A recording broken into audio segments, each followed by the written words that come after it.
focus for even for the players, also kind of on the smaller details, which Right. is successful. On the coaching staff, Stefan seems to be a very detail-oriented person. How does that rub off on all of you guys as well?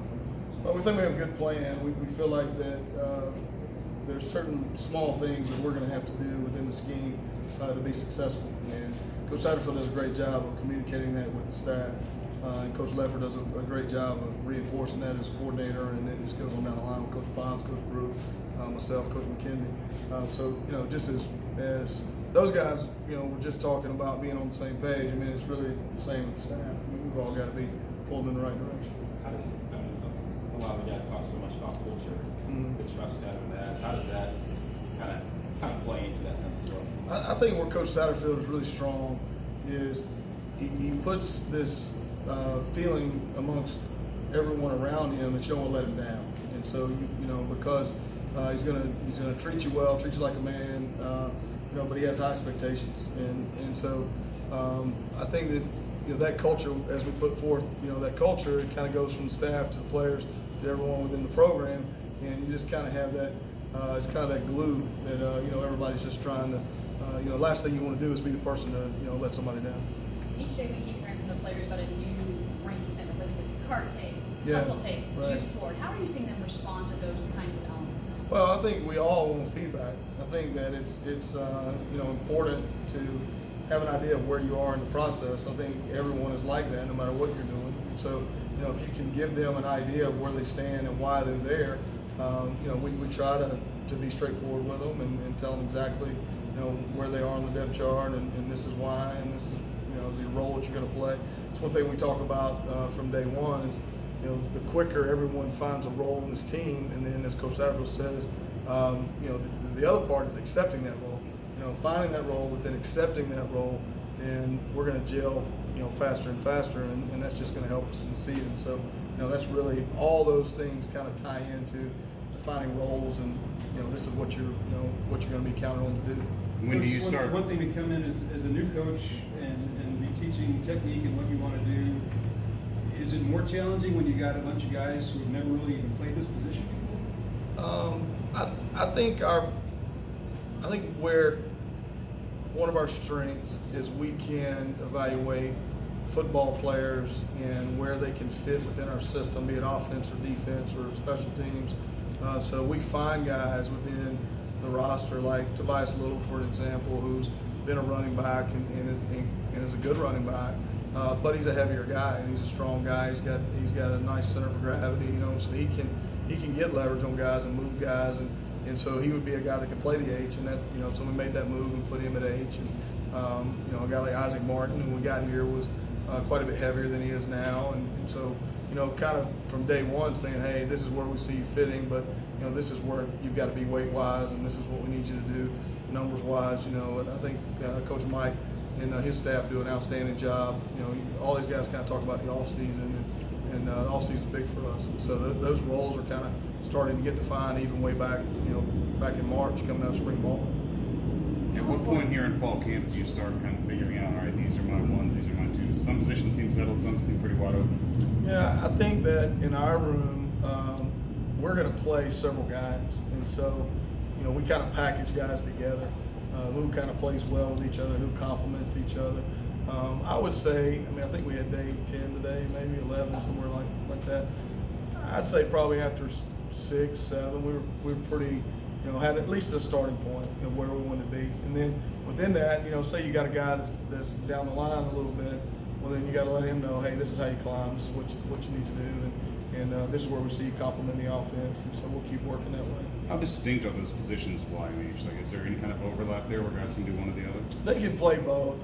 I think the biggest difference, if you're on the ball, if you line up as a traditional tight end on the ball, you're going to need some length, and some of the H-backs that we have are not long guys, not necessarily height, but just arm length and that type of stuff. So I would say that'd be the biggest difference. The Y's can play in the backfield most of the time.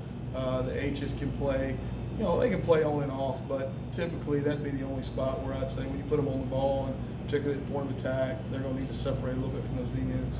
On special teams, Coach Satterfield's talked, highly obviously about Blanton in the punting game. But obviously, there's more than that. What's your impression as far as coverage and blocking on special teams? Well, we're installing our schemes right now and trying to figure out, it's kind of the same thing what we just talked about with tight end, finding guys that complement each other. Now you're trying to find 11 guys that complement each other, and I do feel like we can run. We got some guys that can cover some ground. So now it's just kind of getting some the techniques down, getting them to understand, what we're trying to accomplish in space, and much like our offense, getting those techniques in so we can play fast. But I feel like we have some guys that can do some pretty dynamic stuff. Is it possible that you might see some first teamers on those squads? We play our best. Yeah. We try to limit. If there's certain positions that aren't as deep, then we'll limit there. Coach Satterfield believes that we're going to put our best guys on the field if they can help us win. And but we're smart about it. I mean, we're not going to just throw a guy out there and have him play all 4 special teams and then also play 70 snaps of defense or offense. I think it goes back to kind of finding your role. A lot of times when coach is talking about finding your role and accepting your role, kicking game comes into effect there for sure. Marshawn, it was kind of funny when he was talking. He was telling me what he does on offense. He's like, I'll make a tackle. Well, he's talking about special teams. Mm-hmm. And so, yeah, it's good to hear him say that. On the field, comparison to this. Sure. Speaking of Marshawn, how have you seen him grow, especially after that compliment scholarship? That's great. How have you seen him grow? Hey, he's kind of a utility player, I think Coach Leffert called him a Swiss Army knife. He's kind of got a little bit of everything in his package. He's agile. He can change direction really well, but he has strength. He can hold up in pass pro. He catches the ball well. He blocks well. He's a young guy. I mean, he's still got a lot of things to improve on. But I like that he comes to work every day. It's important to him. I think it kind of goes back. He was talking about being from Louisville, and it means a lot to play here, so that's important to us. You find those guys that in your program that are kind of fringe guys, but then if there's a deep passion to be in the program, then typically they're going to develop just a little bit more than maybe some other guys. That home practice field, doesn't seem to talk about it. Doesn't seem like micromanage kind of decision. Right. How much does that go? I guess how much does that make you guys feel? I guess trust, understanding each other. Oh, he instills a lot of trust, and I think also, we all enjoy working for him. I think that again, it kind of cultivates this feeling of he's the last guy you want to let down. He's treating you well. He's listening. He'll listen to you. He has strong opinions on things that he wants to do, and we certainly respect that to the utmost. And so you certainly appreciate when he's treating you the right way, treats the players the right way, and kind of just like I said, it's kind of that glue that kind of keeps it all together. Does he always make kind of that quiet, observant type person, right? I think that he's maybe a little more reserved around you guys, and we meet and watch film and talk as a staff.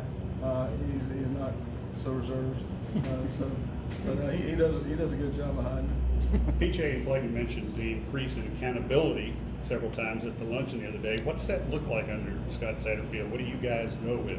Accountability. Yeah.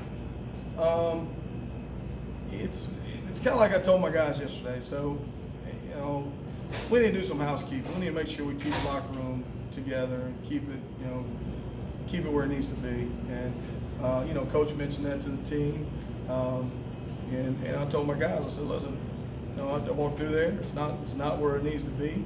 I'm just telling you, it's going to come back around, and he's not going to be a guy that he's not going to stand up there and yell and scream at them and tell them and make them do something.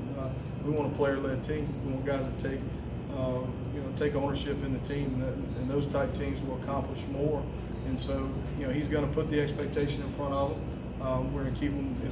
We're going to keep them accountable if they don't meet the expectation.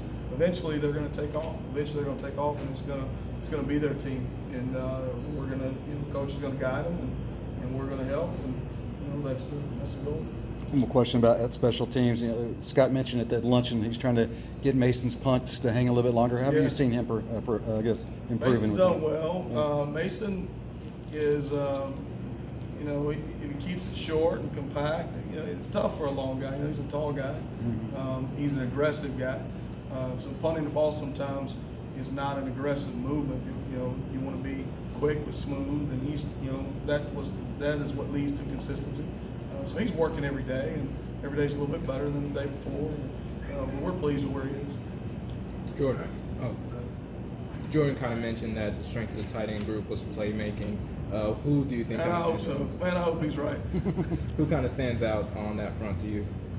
Well, he does. I mean, he's a tough matchup. You know, the guy is tall and he can run. He's got strength. You know, he's really, I don't know if you've been around him. He changed his body this offseason. I mean, I'm really proud of his buy-in this offseason and what he's done physically. So he's one for sure. Marshawn can make plays. You know, Isaac Martin's made plays out here. You know, we got several guys. I think Tobias Little can make plays. I mean, you know, one thing about Coach is he's not necessarily going to pick and choose one of those guys. He's going to give them an opportunity and hope they take advantage of it.